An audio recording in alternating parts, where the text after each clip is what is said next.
Guys, today I want to talk about don't give in to this way of thinking. A lot of guys, when they get over here, they reach their 60s, sometimes even the 50s. I see this, but it's usually more so with the 60-year-olds and 70-year-olds and 80-year-olds that this starts coming up. A lot of the expats say, I'm going to start living now, and I'm going to start living the way I want to live. I'm gonna start eating the foods I want to eat, and I'm just gonna be that way, and I don't care if I die tomorrow. That's the way it'll be.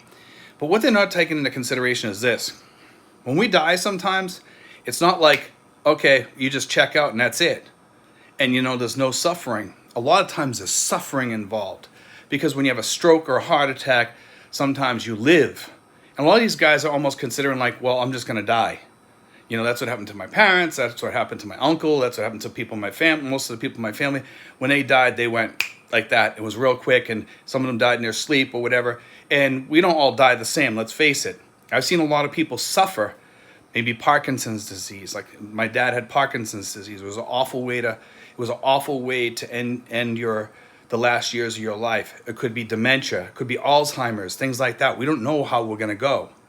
Okay, and you don't want to be a burden on your Philippine family, and you have to make sure that if something does happen, we've talked about this a little bit, but I'm just going to touch on this real quick in this video because I want to keep on going with my train of thought. But also you want to make sure that your family knows how to get money to you, and so they can keep you healthy and wealthy and wise if something, God forbid, something happens to you, so that you can still get your money. You need to have somebody in the know, whether it's an expat that you trust or whoever it is. You need to have somebody in charge.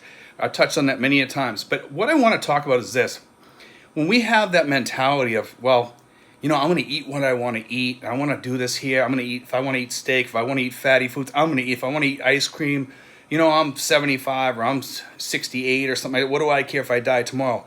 Well, you know what? There's a thing called moderation.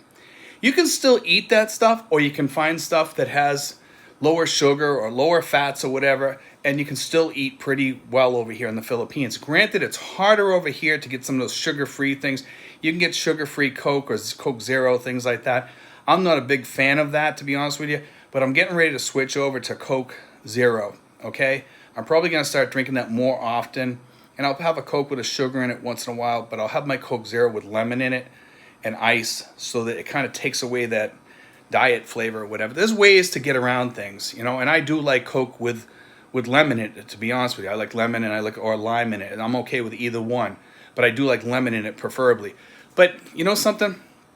When you're eating over here, don't have that attitude. When you're living over here, don't have that attitude.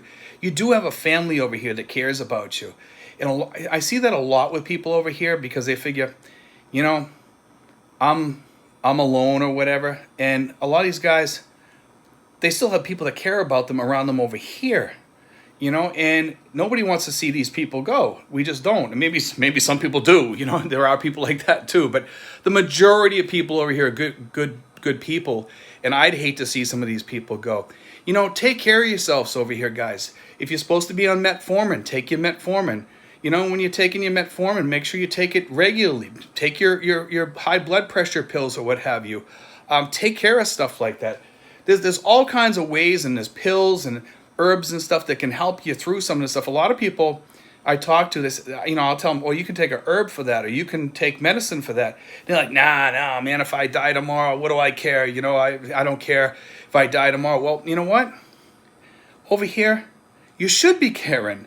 This is like our last stop on the bus. We're living our lifetime dream out over here now, because this is why we came here. Why would you get that attitude is what I can't understand. I understand some people having that attitude because some people are really miserable. They took that luggage with them. They took that baggage with them from back home. They took it over here, and they unloaded their misery when they got here. They opened up that suitcase of misery, and they brought it over here, and they're miserable here just as they were back home. And some people aren't. Some people are living out their dream, but they're living it out carelessly. Eating the wrong foods, and they're diabetic, or they got cholesterol, they got heart issues or what have you. They got all these different issues, and they come over here, and over here they can't take care of that as well as they can back home. So you should be taking care of that even more so now than back home. More so. You should be watching out for that. And you shouldn't have that attitude that, hey, I don't care. Because people do care about you. I don't care if you're in the Philippines or whatever. I'm sure you got friends. I'm sure you got godchildren or whatever. Like for me, I want to live. I don't want to die tomorrow. I don't want to have this attitude like, well, if I die tomorrow, it's okay. I'll just eat what I want to eat. And I'll be honest with you. I'm not the person that cares much about his diet that much either. Okay? But I do try to watch myself to the point where when I see something getting a little out of control, I see I'm getting a little bit overweight, I've been going to the gym. I go over to the gym, I walk 5 miles on the treadmill. My goal is to do 13 miles a day on that treadmill. 13 miles, that's a lot. And I know as I get older, I'm not going to always be able to do 13 miles a day. But I want to do 13 miles a day so I can keep my arteries clear. I can burn off fat. I can get rid of sugar. There's ways that you can do what you want to do. And one of those things is exercise. And exercise is a great way to get rid of sugar, cholesterol, all that stuff. It's a great way to get rid of it, and make sure you're taking vitamins. Make sure if you have high sugar, take cinnamon before you eat a meal, and then go for a walk afterwards, whether it be 20 minutes. If you don't feel like walking all the miles that I'm walking, you know what? Then go out, at least walk a little bit. Walk around the neighborhood. Walk around the park. Walk to the mall in the air conditioning if you want. Go for a walk in the mall for an hour every day. It's not going to kill you, but take care of yourself. I hate to see people with that type of mentality because it's only thinking about yourself. And you might not care about yourself, but remember what I said. Other people do. Other people do. You really, really got to look out for yourself.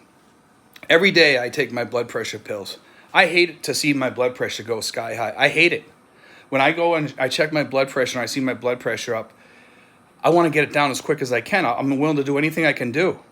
That's why I started walking, because I want to walk. I want to take care of myself. I don't want anything to get ahead of me, any of my health to get out of control.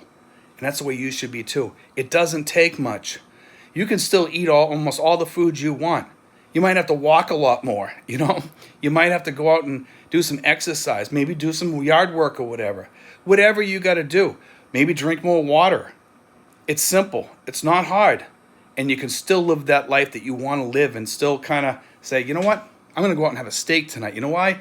I went out and I walked 5 miles today or whatever. And I'm taking my vitamins and I'm taking my cholesterol medicine. I'm taking cinnamon, which is good for that. I'm taking this here. Look into herbs. Start studying herbs. Start studying your vitamins. Learning all your vitamins, all your herbs, all that stuff. Start cutting back. Make meals that are really tasty, but has less cholesterol, less sugar, things like that. There's things out there. We all know that. You can start adding spices. But be careful, guys. Don't have that attitude, for God's sakes. It's the worst attitude you can have. Like, I don't care if I die tomorrow. I know some of us don't, but we all have something to live for. Let's face it.